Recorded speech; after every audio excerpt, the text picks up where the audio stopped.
Hello everybody, welcome back to another Big Chungus Reviews. Today we will be reviewing the first episode of The Idol, the series created by Sam Levinson and Abel Tesfaye, otherwise known as The Weeknd.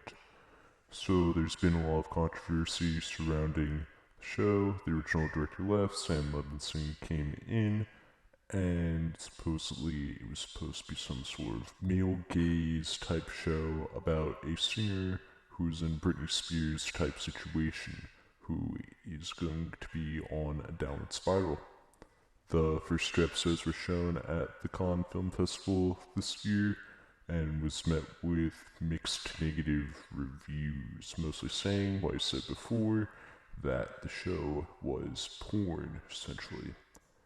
So I decided to watch the show because I like The Weeknd and I wanted to see what he could do as a writer slash actor. I've also only seen one episode of Euphoria, that is the Carnival episode, and I thought it was decent. I want to check it out. I want to see what the show was about. So after watching it, I will say it is very explicit. However, it isn't an hour's worth of torture porn. Some of the dialogue, it definitely sounds like it was written by two guys. Now, granted, the characters are supposed to be some sort of take on LA people, being really fake, being really superficial. The episode starts off with Rose-Depp's character Jocelyn a photo leaks of her, and it isn't the prettiest photo. And a lot of the dialogue, it's, like I said, very explicit, especially with certain type of content. It sounds like males wrote it. It's very off-putting. Now, do I know for sure that LA people really speak like that? No, I don't. But could they? Maybe. It's supposed to be satire. So the first episode mostly revolves around Jocelyn overcoming that, and then she goes to a club, and that's where she meets the Weeknd's character, Tetros, who is a self-help guru, a club owner, and yeah, it just gets really explicit. She invites him over, and that is the first episode. Now, I didn't explain it in the most interesting way, but that is essentially what happened. It is episode one of a multi-episode series or mini-series. I don't know what it is. Yeah, so let's get into some of the acting. I liked Rose-Depp as Jocelyn. The character is supposed to be, at least the way I'm interpreting it, as some sort of Britney Spears type character who is going on a downward spiral, essentially. And Rose-Depp did a good job portraying that.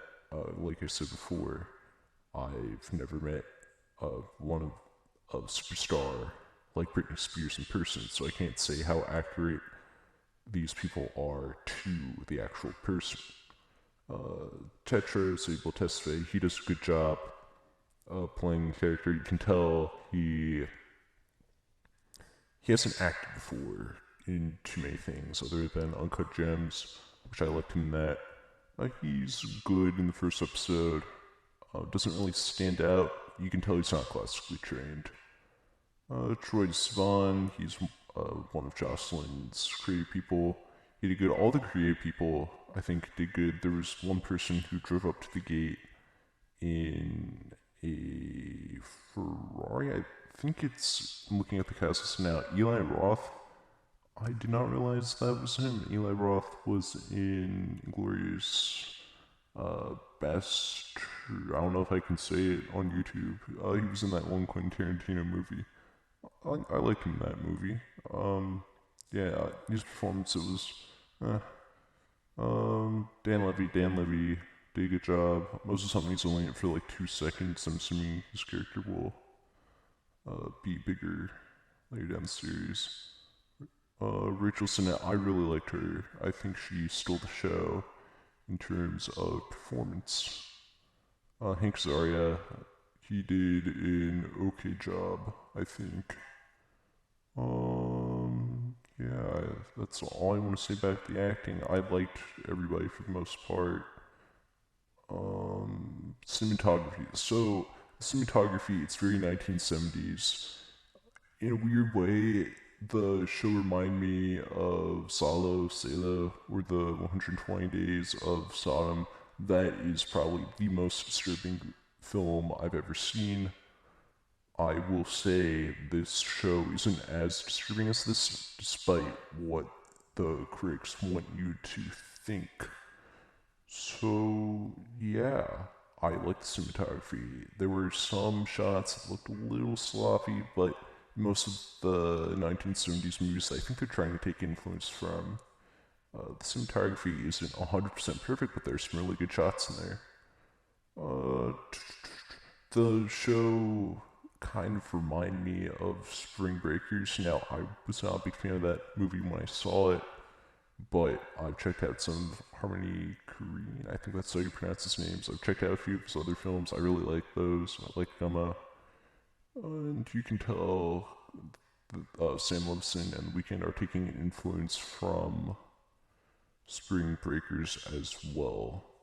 Overall, the pilot was good. Now, like I said before, it is really explicit. There's some scenes that they show that I'm like, do you really need to include it? But they're depicting a character on a downward spiral, and they're showing that character on a downward spiral in a very, very weird way. I've never seen. There's this one scene where Jocelyn does something. I don't think I've seen that done in a serious way on a TV show before. Without getting into too many spoilers, but there isn't really too much to spoil. Yeah, it's the first episode. Now, I've not seen the second episode. The second episode also premiered at Cannes. I'm assuming there's more content in there, but overall, I really like the cinematography. I think the cinematography is the best part of the show. Most of the performances were really good, and even the performances that I was kind of iffy on, I liked the talent in other shows or movies. But yeah. Oh, the soundtrack, the music, I really like that as well. It was done by Mike Dean in The Weeknd, and it fits the show and it fits the LA lifestyle. So overall, I like the pilot. It's not going to be for everybody. It is really explicit. Look, I can't comment on whether or not it is exploitative. I just don't have the brain cells to make an argument on whether it is or is not. I will let you be the judge for that. Oh, and I will mention as well, the editing was a little weird at points, which I think is why some of the cinematography was a little weird as well.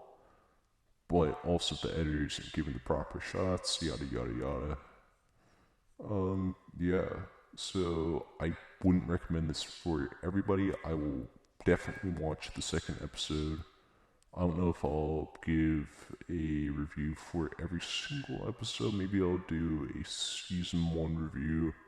I just wanted to give a review just in case I decide to stop watching. But yeah, the pilot was good.